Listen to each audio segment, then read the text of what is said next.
And just like that, it's time for our weekly roundup of all the things Lady just ain't gonna do this week. Number 1, act like don't come here is a sensible, humane immigration policy. Now this week, Vice President Kamala Harris went to Guatemala to meet with the president there about immigration reform and other key issues. In her speech, she told migrants, do not come, do not come. Now, some of y'all tried to accuse me of not listening to the whole thing. So let me just give y'all the actual text of what she said, because I always bring receipts. So she quotes, and I want to emphasize that the goal of our work is to help Guatemalans find hope at home. At the same time, I want to be clear to folks in the region who are thinking about making that dangerous trek to the United States-Mexico border, do not come, do not come. The United States will continue to enforce our laws and secure our border. There are legal methods by which migration can and should occur, but we, as one of our priorities, will discourage illegal migration. And I believe if you come to our border, you will be turned back. So let's discourage our friends, our neighbors, our family members from embarking on what is otherwise an extremely dangerous journey, where in large part, the only people who benefit are coyotes. Now that's the full text of what she said on this piece, and it was still whack. Now I have to say, this one hit me in my gut. It was the wrong tone, the wrong tenor, the wrong message, and it was the wrong way forward. First off, this read like a bad PSA to get vaccinated. If you believe that no one really wants to leave their home and their communities and the people they love unless they feel they absolutely have to in order to escape abuse, violence, terror, or no opportunities, then why are you telling a motherfucker to tell their friends and their neighbors and communities not to leave? Why not enforce that the United States will always provide safety for those who are not safe? And put the onus on the country they are fleeing from to get it the fuck together.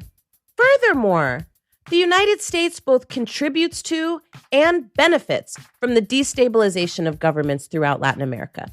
This is well documented.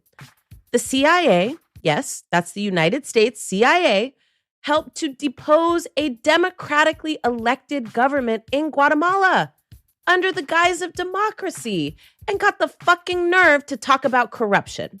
Now, if you really want the facts on facts, the United States has basically been funding corruption in Guatemala since the 1960s.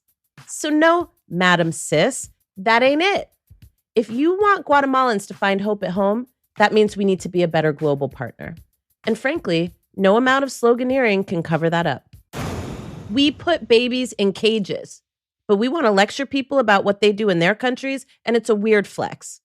Also, yes, Lady saw the thing on visas. She saw the thing on supporting agribusiness. And what I think about that is that mainly, frankly, it's about pursuing the interests of corporations in the region, not making people do better and not giving people dignity.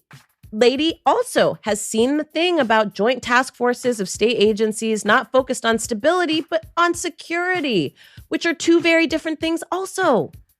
And yes, I saw the thing on the Rona vaccines, which frankly, we should be doing. But if you ask me, the best part about that press conference was making sure people have access to the vaccine. But that's it, honey. That's it.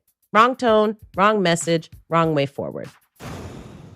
Lady Harris that the famous Jeffrey Toobin, who you'll remember was literally caught with his pants down on a work call. And yes, I got friends and colleagues who were on that call, folks. And let me tell you, they are still traumatized at the sight of that man's penis. Jeffrey Toobin has been reinstated at CNN. Now, this is proof positive that there really is no such thing as cancel culture when it comes to white guys. None whatsoever.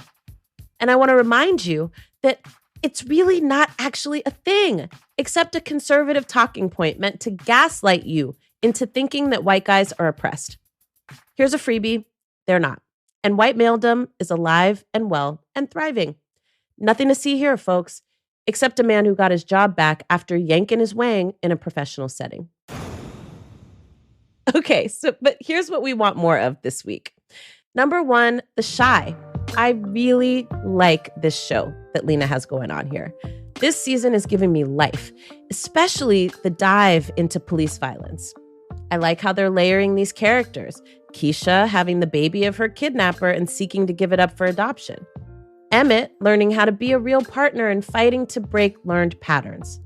How the souls of Black boys are crushed systematically. I highly recommend you get into it if you have not already.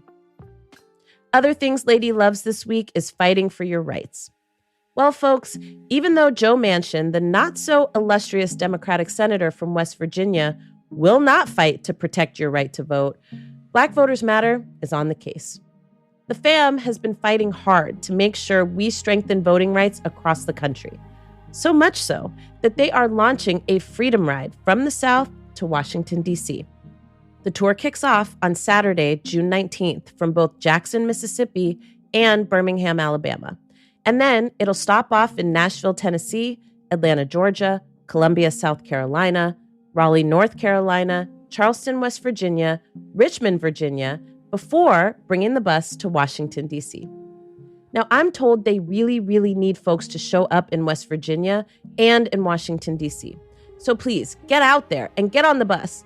And if you can't make it there, you can always place a call to your senator and let them know exactly how you feel about protecting our right to vote. To learn more about the bus tour, you can visit blackvotersmatter.org. And to contact your United States senator, you can visit our Electoral Action Center at blackfutureslab.org.